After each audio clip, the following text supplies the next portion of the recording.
2003년 3월 18일 스웨덴 예테보리 외곽의 작은 마을에서 3살 배기 마커스는 어머니를 기다리고 있었습니다. 마커스는 혼혈인으로 어머니는 스웨덴인인 베로니카였고 아버지는 중국 재벌인 리뉴였습니다. 마커스는 어머니와 외조부모님과 함께 살고 있었고 아버지는 거의 만나지 못했었습니다. 당시 마커스의 어머니인 베로니카는 찰머스 공과대학 학생이었고 오후에 집으로 돌아올 예정이었습니다. 그러나 항상 정시에 집에 오던 베로니카는 밤이 되었는데도 돌아오지 않았고 연락도 닿지 않아 결국 베로니카의 부모님은 경찰에 실종 신고를 하게 되었죠. 다음 날인 3월 19일 경찰이 베로니카의 휴대폰 위치를 추적해보니 그녀의 휴대전화는 생각보다 훨씬 더 가까운 곳에 위치하고 있었습니다. 부모님과 함께 살고 있는 아파트 그 건물이었죠. 경찰은 베로니카의 휴대폰으로 전화를 걸고 혹시나 벨소리를 듣길 바라며 복도에 서 있었습니다. 이어 그들은 아래층 아파트 문 뒤에서 희미하게 벨소리를 듣게 됩니다. 벨소리가 들려오는 아래층 거주자는 중국 남성인 탕칭중이라는 인물이었습니다. 탕칭중은 20년 동안 스웨덴에서 거주했으며 베로니카의 부모님과는 10년 넘게 이웃으로 지내고 있었습니다. 그는 영어도 스웨덴어도 서툴렀기 때문에 종종 베로니카에게 편지를 읽어달라고 부탁했었습니다. 경찰은 탕칭중의 현관문을 두드렸지만 아무런 반응이 없어 결국 현관문을 부수고 안으로 들어갔습니다. 불행히도 욕조에서 베로니카의 시신을 발견하고 말았죠. 욕조에 남아있는 혈흔으로 보아 베로니카가 범인과 격렬하게 다퉜음을 알 수 있었습니다. 그런데 탕칭중은 어디에도 보이지 않았습니다. 딸의 소식을 접한 베로니카의 부모는 경찰에 딸이 중국인 사업가와 이혼 소송 중이며 갈등이 깊었다고 진술했습니다. 또한 베로니카는 지인들에게 전 남편이 마커스의 양육권을 빼앗을까봐 걱정된다고 말했었습니다. 1973년생인 베로니카는 둘째로 태어났습니다. 1996년 당시 23살의 베로니카는 중국 다롄에서 중국어를 공부했고 동시에 시간제 영어 강사로 아르바이트를 하기도 했습니다. 이때 리뉴는 베로니카의 학생이 되었고 이후 두 사람은 서로에 대한 감정을 키워나갔습니다. 1998년 베로니카는 스웨덴으로 돌아왔습니다. 리뉴가 나중에 경찰에 진술한 바에 따르면 베로니카에 대한 자신의 사랑은 깊지 않았는데 베로니카가 임신하게 되어 어쩔 수 없이 결혼했다고 진술했습니다. 1998년 11월 리뉴는 베로니카로부터 전화를 받았습니다. 이때 베로니카는 임신했다고 말했고 리뉴는 매우 놀랐지만 책임지기로 결정했습니다. 리뉴는 베로니카와 아이를 위해 즉시 예테보리로 가기로 결정했고 베로니카는 이미 시청에 결혼식을 예약한 상태였습니다. 1999년 6월 베로니카는 아들 마커스를 낳게 되었죠. 일부 보도에 따르면 두 사람은 이후 2년 동안 중국에서 생활했는데 2002년 두 사람은 격하게 다투고 말았고 결국 베로니카는 아들을 데리고 스웨덴 예테보리로 돌아갔습니다. 일부 언론은 두 사람이 이미 오래전부터 헤어진 상태였다고 보도했고 리뉴가 매달 지불해야 할 양육비 1만 크로나도 늦어지고 있었다고 보도했습니다. 사건 당시 베로니카는 아들을 데리고 부모님과 함께 살면서 매우 단순한 생활을 이어가고 있었습니다. 낮에는 대학에서 수업을 듣고 집으로 돌아온 후 마커스를 돌보는 것이었죠. 당시 베로니카는 다른 활동은 거의 하지 않았습니다. 2002년 말 베로니카는 이혼 및 양육권 소송을 준비하고 있었습니다. 사건이 터지기 얼마 전 두 사람은 양육권을 놓고 논쟁을 벌이기도 했었습니다. 리뉴는 베로니카에게 보낸 이메일에 나한테 강요하지 마. 내가 당신보다 마커스를 더 사랑해. 조만간 스웨덴으로 갈 테니 진지하게 대화를 나눠보자. 베로니카는 나랑 싸우고 싶다면 당신 마음대로 해 라고 답했습니다. 조심스럽게 베로니카의 아버지는 경찰에 리뉴가 재벌이라고 말했고 그가 이혼을 하게 되면 막대한 위자료를 지불해야 할 것이라고 말했습니다. 경찰은 이러한 단서를 듣고 리뉴를 조사하게 되었는데 그가 이미 이틀 전 스웨덴에 입국해 예테보리에 있었던 것으로 확인됐습니다. 더욱 의심스러운 점은 리뉴가 스웨덴에 도착해 베로니카와 그녀의 가족에게 연락하지 않고 시내 중심가의 호텔에서 머물렀다는 점이었습니다. 베로니카의 시신이 발견된 당일 경찰은 리뉴를 체포하게 됩니다. 신문 과정에서 리뉴는 베로니카를 살해한 사실을 부인했고 자신에 대한 의심이 너무 불편하다고 덧붙였습니다. 이어 리뉴는 자신의 알리바이를 제공했습니다. 그는 16일 스웨덴에 입국해 17일은 시차 적응을 위해 잠을 잤고 18일은 사업가와 저녁을 먹고 밤늦게까지 술을 마셨다고 진술했습니다. 리뉴의 알리바이는 완벽했고 호텔 CCTV와 리뉴의 사업가 친구들이 그의 알리바이를 뒷받침했습니다. 베로니카의 가족에게 스웨덴에 도착한 사실을 알리지 않은 이유는 사업 때문에 영국에 도착한 후 사업에 대해 논의하기 위해 예정에 없던 스웨덴에 도착한 것이라고 주장했습니다. 그러면서 그는 일이 잘 마무리된 후 베로니카에게 연락할 계획이었는데 그 사이 사건이 터진 것이라고 말했습니다.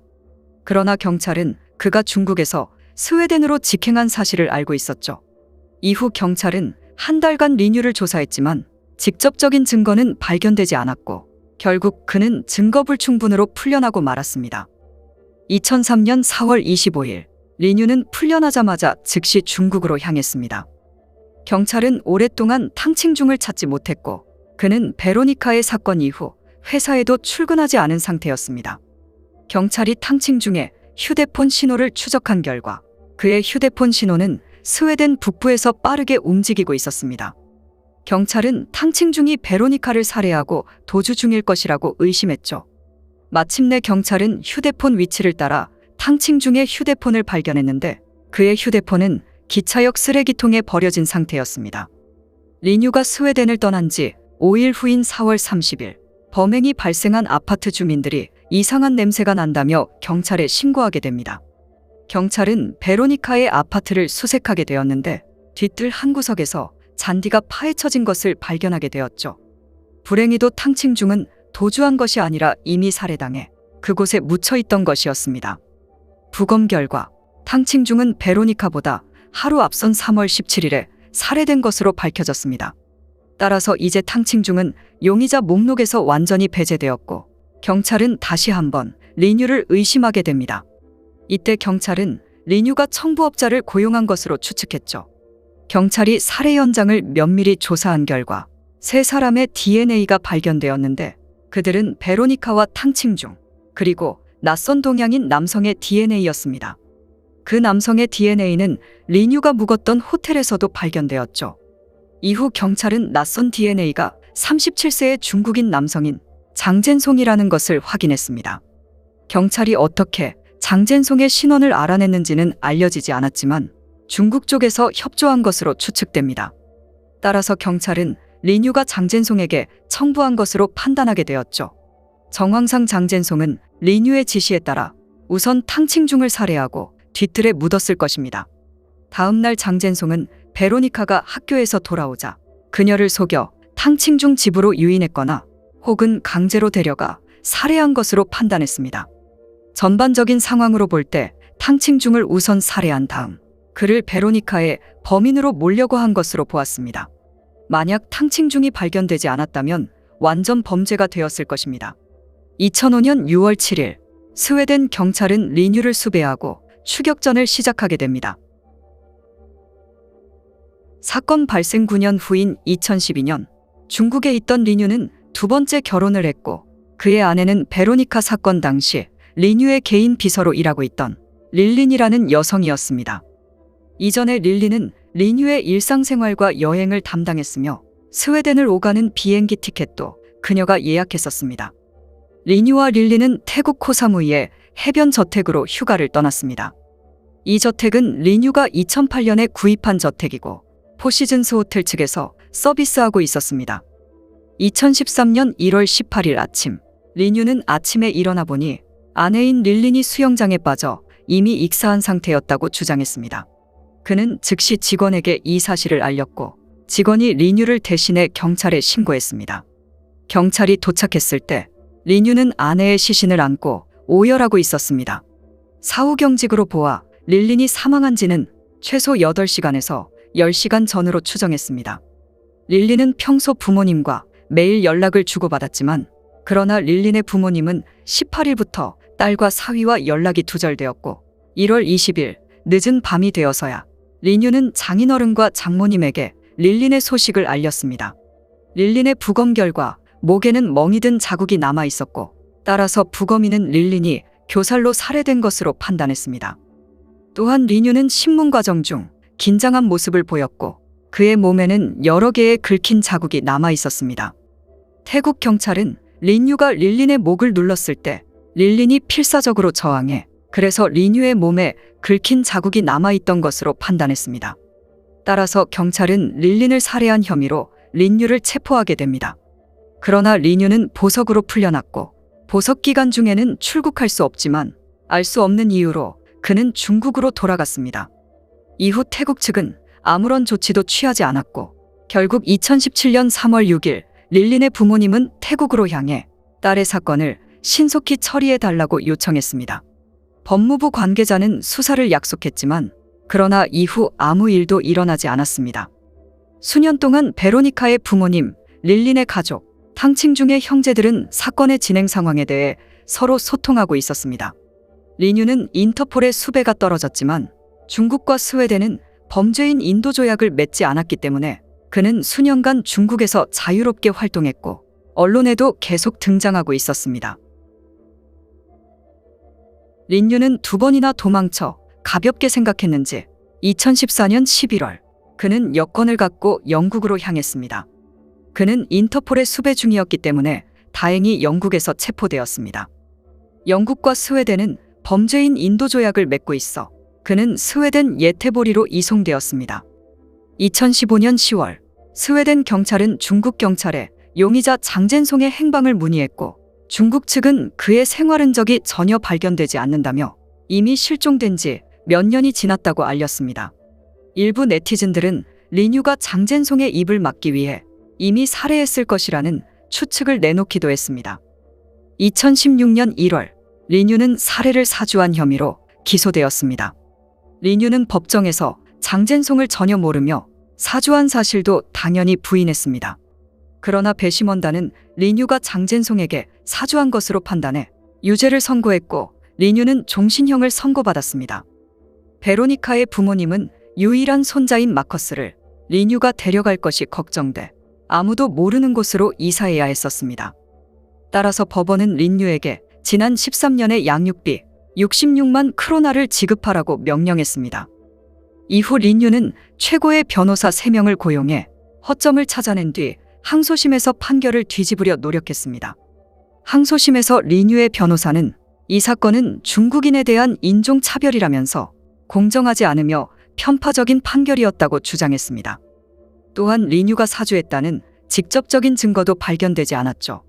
결국 법원은 이전 판결을 뒤집었고 리뉴는 일시적으로 감옥에서 풀려나 재심을 기다려야 했습니다.